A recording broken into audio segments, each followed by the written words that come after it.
The following is a special presentation of Tony Kurre Radio.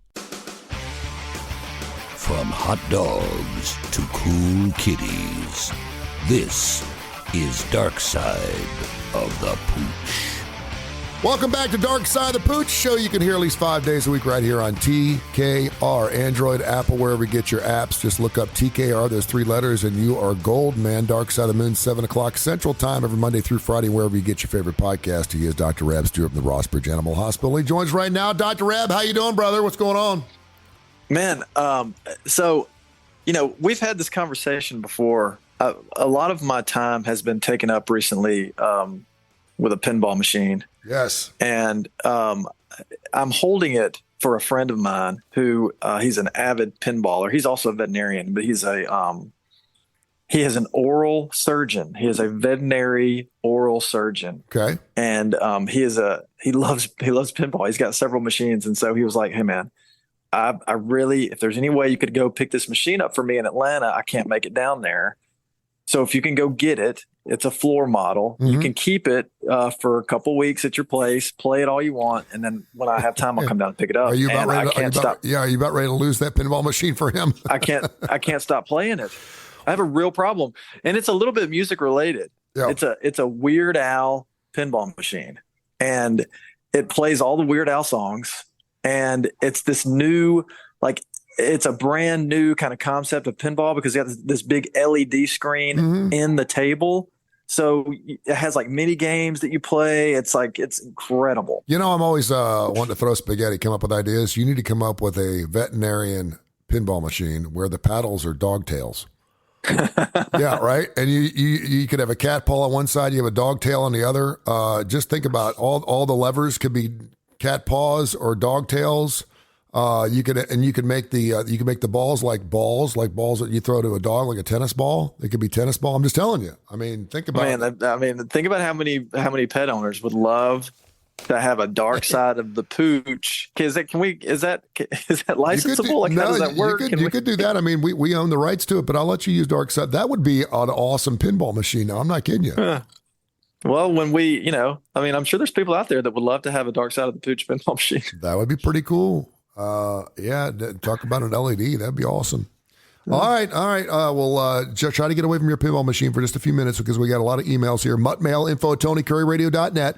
And of course, people can find you 208-0301, rossbridgevet.com, and on Twitter and on Facebook. Got a couple of interesting stories here.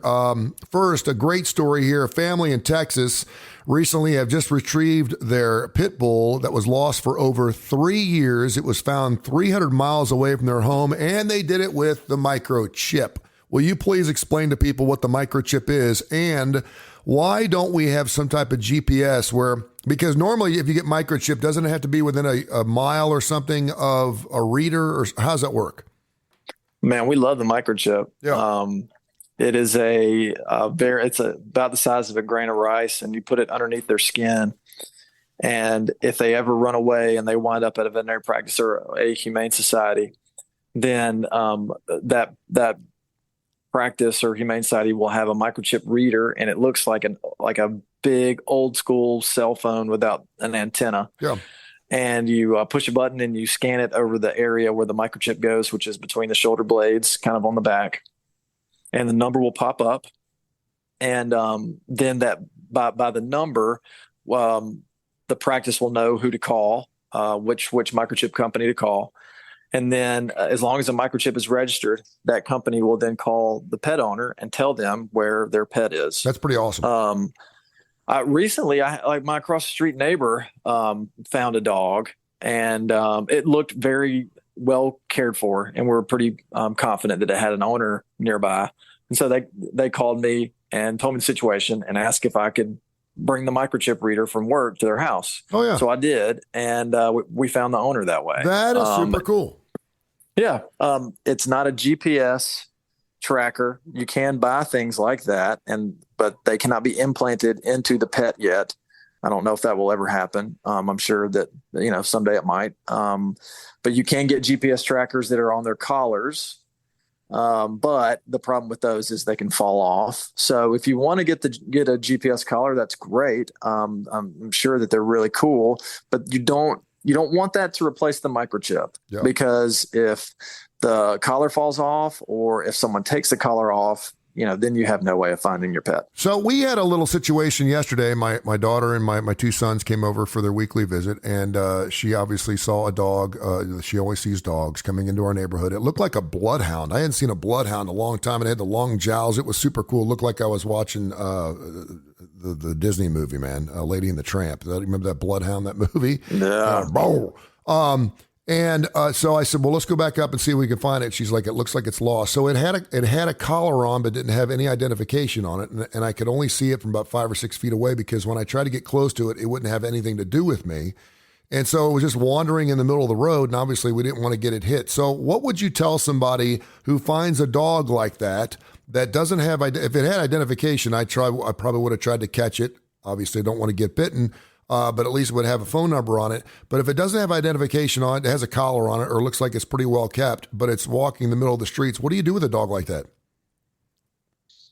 Well, I mean, the first thing to do is see if it has a microchip, just like we were just talking about. But if it doesn't, then, I mean, you kind of have to go old school. Yeah. I mean, I guess you could do the new version of the old school, which is get on Facebook or, Instagram or your social media account or whatever, or the Nextdoor app or something, and try to get the word out that it's, you've got a lost dog, and try that for a few days. I still see posters like, all over town sometimes, they're looking for a missing cat or a missing dog or whatever.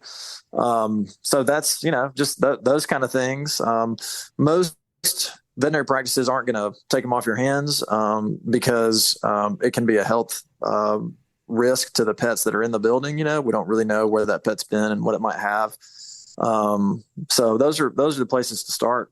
And something to keep in mind when you're listening to Darkside of the Pooch, you can hear the show at least 5 days a week, 7:00 every single night, Central Time, right here on TKR and where we get your podcast. One of our most listened to shows and our longest running show, by the way, too, with Dr. Rev Stewart at the Rossbridge Animal Hospital. And I just saw the story.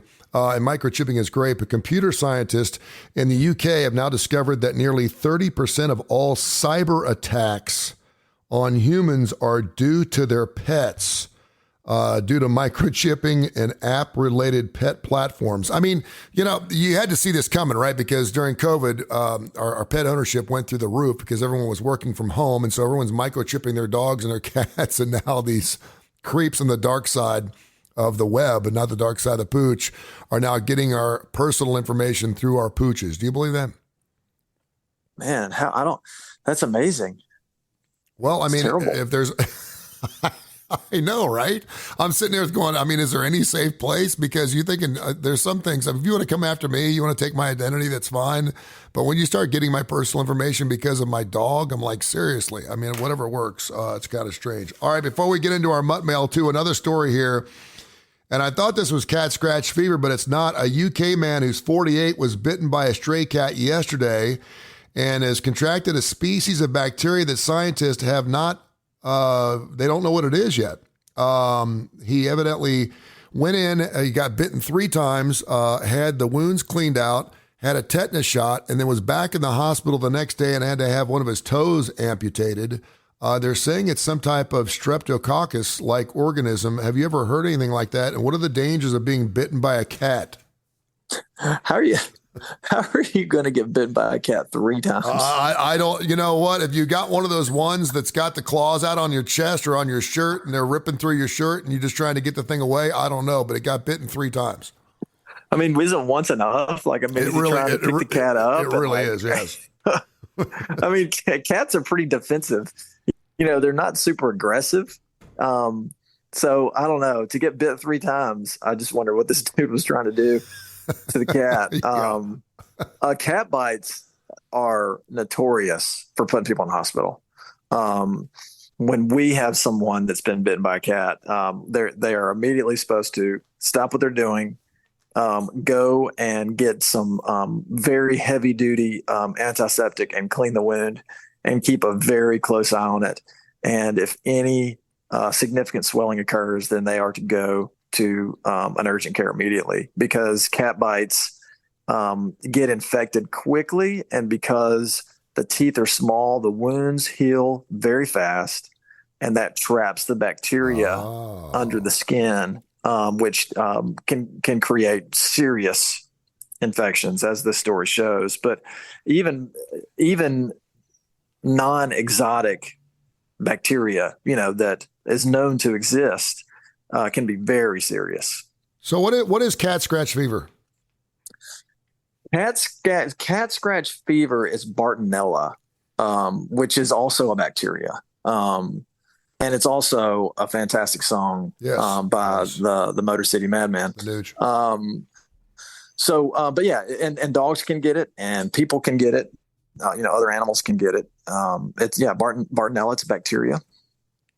So streptococcus. Am I saying that right? Or streptococcus? Yeah, man, you nailed it. Streptococcus. So I always thought strep was the kissing disease. So this is something you can get through cats? Streptococcus is a very broad description of a bacteria. Gotcha. So there's tons of streptococcus. I mean, I'm not, like an infectious disease expert. Like in human medicine, you have general people like me, and then you have people, that work at UAB that all they do is infectious disease. And when COVID came around, they earned every dollar they made. Sure. Those are infectious disease people. So I'm not an infectious disease person, but I can't tell you how many different strains of strep there are, but there's a ton. And that second name, we're Homo sapiens, right? Mm-hmm. So that second name, sapiens. Yep. All bacteria have a second name like that too. Really? Like strep pseudointermedius,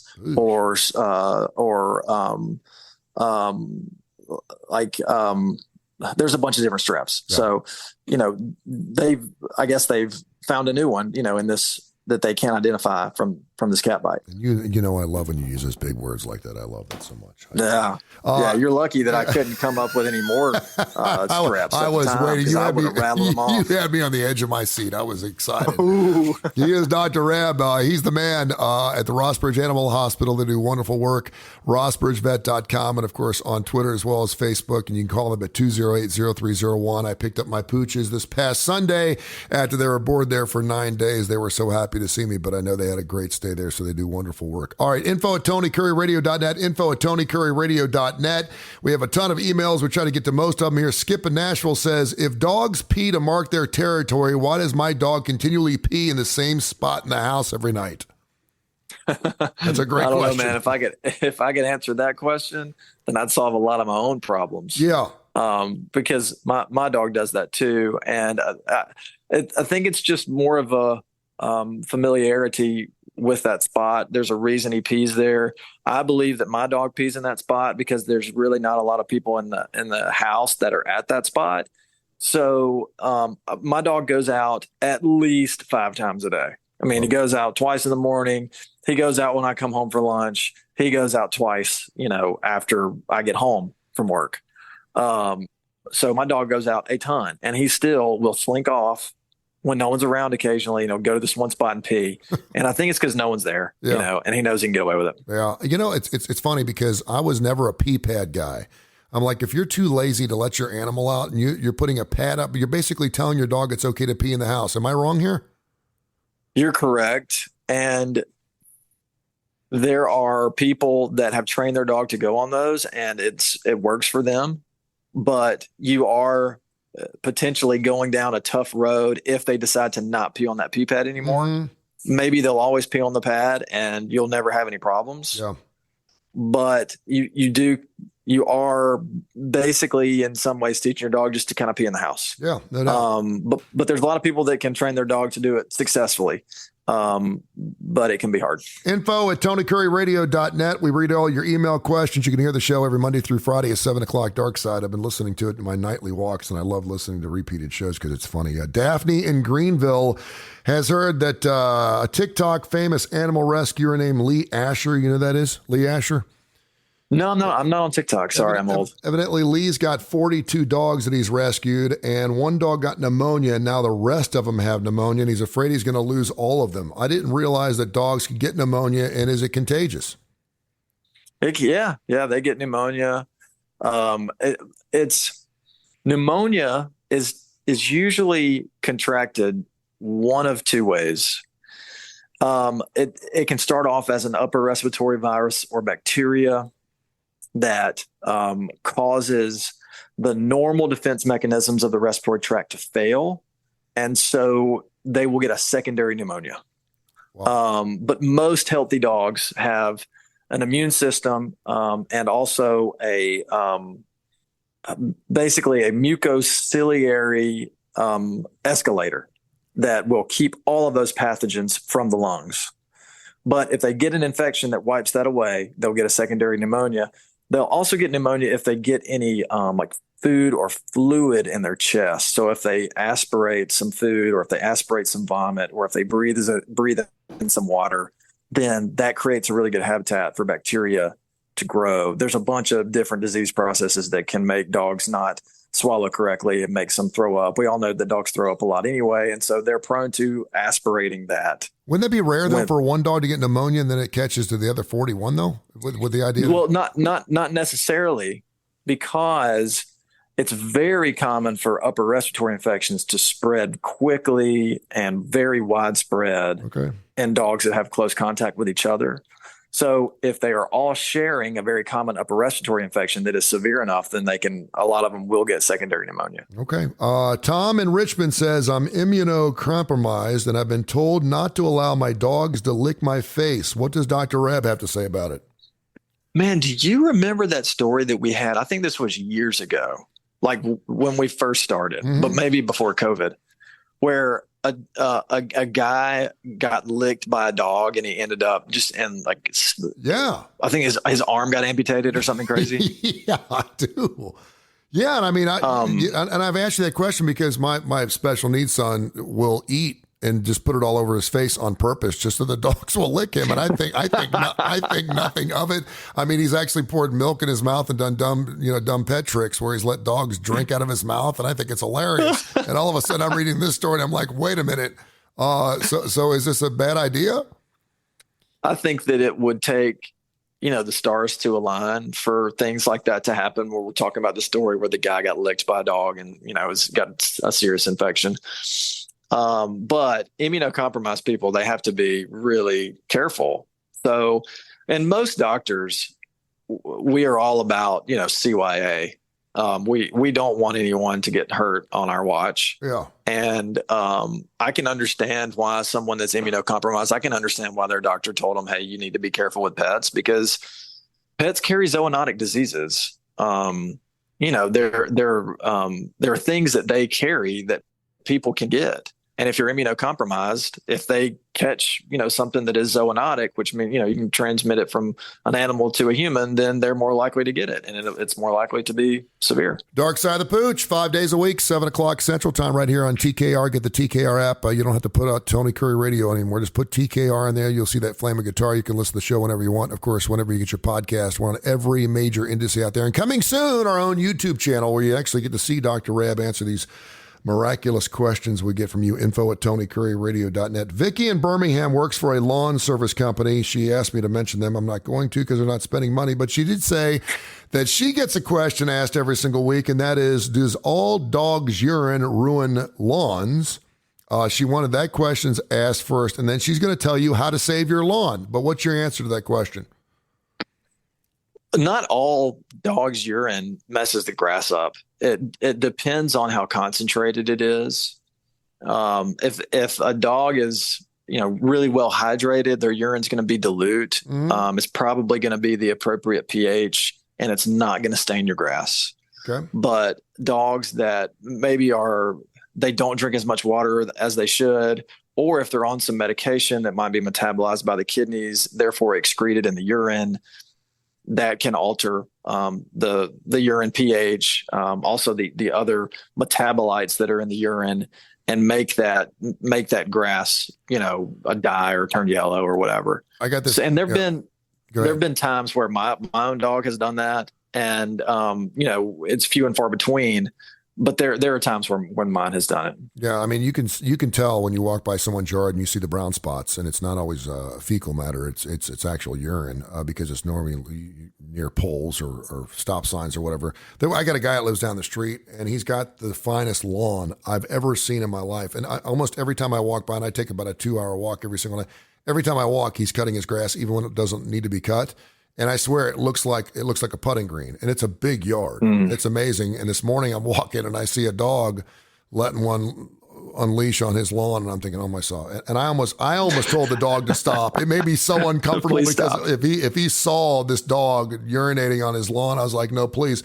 Anyway, Vicky says that if you can allow your lawn to grow a little longer during the summer months, it'll keep it from getting these brown spots because the urine actually sticks to the top of the lawn and not the bottom root system. And that way you can just cut it off. Yeah, I think that's, I mean, I'm no lawn expert, but I think she's onto something there. I had a kind of across the street neighbor. He's a client where my old house across the street neighbor, his name's Nick. What up, Nick, if you're listening? But he had the most beautiful lawn I had ever seen. And his mowing, like and I'm sure he still does, he takes real pride in it, but he had different types of mowers that he would use. This guy's got a mower. He's got a push mower. One of these hand push mowers that cut with the blades, the actual blades. Yeah. Yes. So exactly.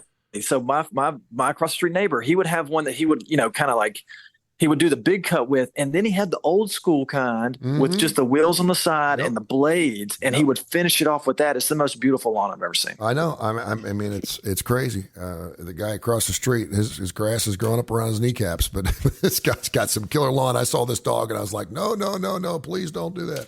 All right, Bob in Trussville wants to know why dogs' ears are on top of their heads and human ears are on the side of their heads. Oh, well, I can only speculate, but dogs need to have really sharp hearing.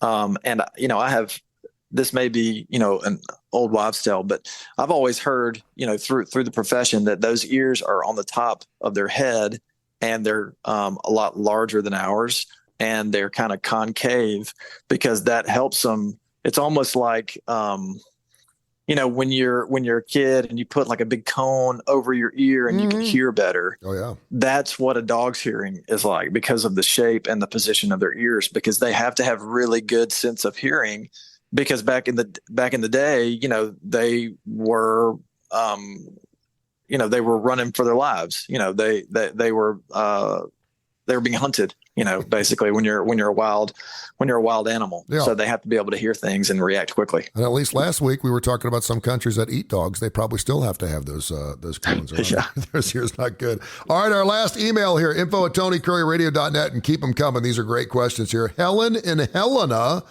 wants to know, ask Dr. Reb what you can tell specifically by the poop of our dogs and of our kitty friends. It's a good question. You can tell, I'm not going to say you can tell their overall health from the stool, but I'll give you some things that, you could, if you notice these things in your pet stool, then you probably, need to look further into it. Okay. But dark, tarry stool, like almost black stool, that's called melena. So Helen from Helena with a dog with melena, we would need to be sure that dog is not having any GI bleeds. Okay. So dark tarry stool is it's melena and it's digested blood. So that usually means that you have blood or a bleed, like a GI bleed in your stomach or maybe in your small bowel. And you'll want to have that looked at. You'll usually see other GI signs. Maybe they're not eating well. Maybe they're losing weight. Maybe they're vomiting. If you see frank blood, it's most people would freak out if you see frank blood in your own stool. What's frank blood? Frank blood means like fresh red blood. Right. Like it's a probably weird medical term, but frank blood just means it's blood that looks like it basically just left your body, like someone's bleeding, has a nosebleed or whatever. Gotcha. So most people would really freak out if that happened to them personally, but we see it a lot in dogs, and it can be because usually it's because they have an abrasion in maybe in their rectum, their distal rectum close to their anus, or maybe their colon, because dogs eat things that they have to pass out, pass out of their body, whether it be, something that they've torn up in the house or wood or whatever. And so those things move through and they kind of scrape as they go. And so you're going to see some frank blood.